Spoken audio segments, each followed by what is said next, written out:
We read your article today in the Globe and Mail, and I just want to know your thoughts on the issue of Joseph Boyden. As you know, APTN has released some information and really researched his ancestry. Tell me your thoughts on it. Well, I thought APTN's investigation was very in-depth, and I thought it was fair coverage. But the reason why I wrote the piece for the Globe and Mail today was I think some of the discussion that followed the APTN piece, while there were many legitimate questions that were being asked, I think some of the commentary also went too far in certain instances. And so what I wanted to do was just to add a voice in there to try and balance things out and to remind people of what, many of our cultures say, which is that, we're supposed to be inclusive and we're supposed to make a place for a lot of people, even if they are outsiders from our community. So what was some of the commentary that you heard over the holidays? It was a big story the last 4 days, right? What are some of the things that you were reading? Well, I'm probably like most people. I saw a lot of stuff on Facebook and Twitter and things like that. And I mean, the questions that I consider to be legitimate are questions about, was he unfairly taking advantage of opportunities that were meant for Indigenous authors, specifically Indigenous authors who had to overcome the very real obstacles of being a First Nations or Métis or Inuit person in Canada, because we know that those challenges are real. And if somebody who hasn't, say, had to deal with racism or had to deal with inequitable funding in the community that they grew up in, then maybe there is a legitimate question to be asked there.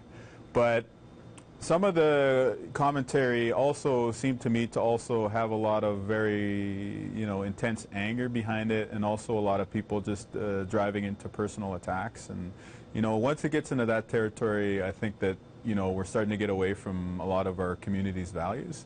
And I think there's a way to have this discussion that is still asking accountability and still asking the very important questions, but also does it in a respectful way, in a way that stays true to the values of our peoples.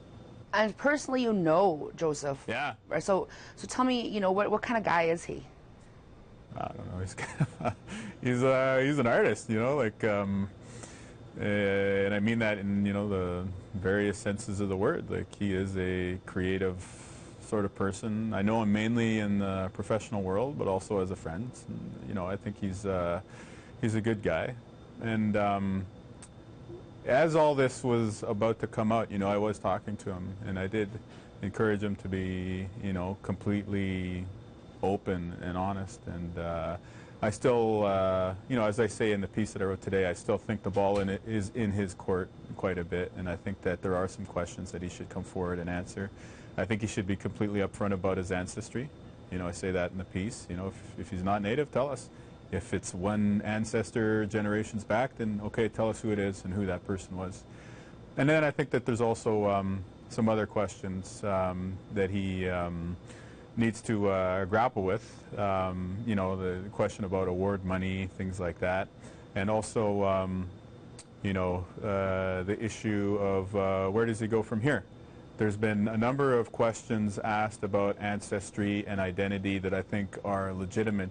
And so I think that the point that I make in the column is this: there is a place for Boyden in our community, but if he wants that place, he has to come back and he has to answer some of these questions that a lot of the people in our community have been asking for the past couple weeks.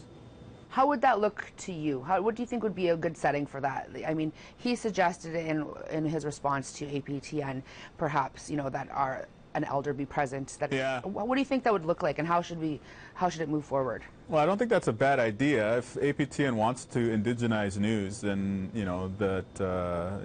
having things like conversations with elders and circles, I think, can be part of your journalistic toolkit.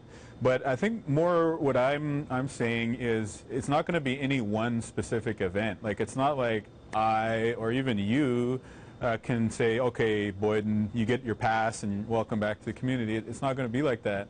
What I'm more saying is, if Boyden comes back and over the next years and maybe even decades, he continues to show up in our community and he continues to be accountable by answering the questions that people have of him, if he does all that over a long period of time into the future, then yeah, there is a path back for him. And as far as the award money, to be recipients, that helps you in your journey as writers, and Yeah. that did take away from, if it's found that he isn't Indigenous, and it has taken away from up-and-coming Indigenous writers, what then do you think should be done with that money? What would a good idea for that? Well, I think it would be on him, but I think because that's in the past, it might not be as simple as just giving the money back. Maybe it's more a situation where he can give money towards up-and-coming Indigenous authors, because there's tons of great authors in First Nations and Métis and Inuit communities today, and there's ever more. So I think that's an important question that should be answered. But again, it's not really my place to answer it. But I think that what I would like to see is more opportunities created for up-and-coming writers.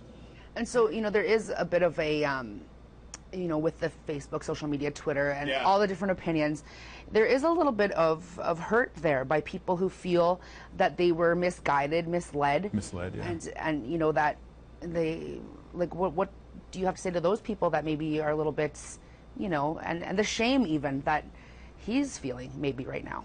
Well, I think that's one of the things about social media. It's great when it gives us things like Idle No More because it connects us.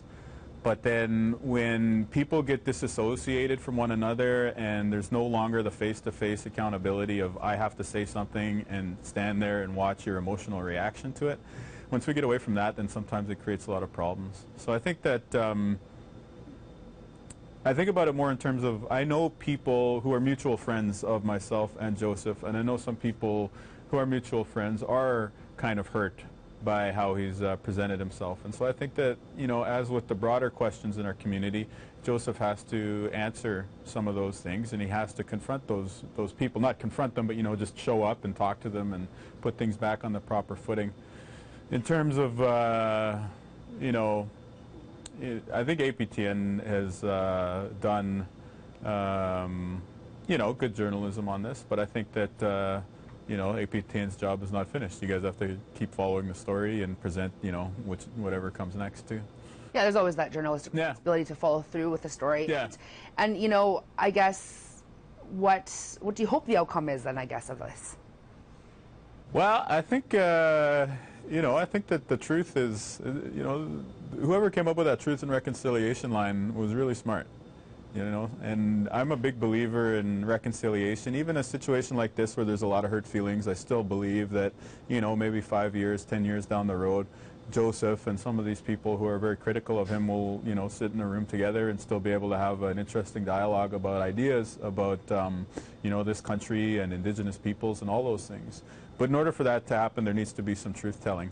And I think that some people who have been very critical of him need to be a bit honest about themselves and where they're coming from. But again, the overarching thing is that there are a lot of questions that Joseph needs to be truthful about and he needs to be accountable for.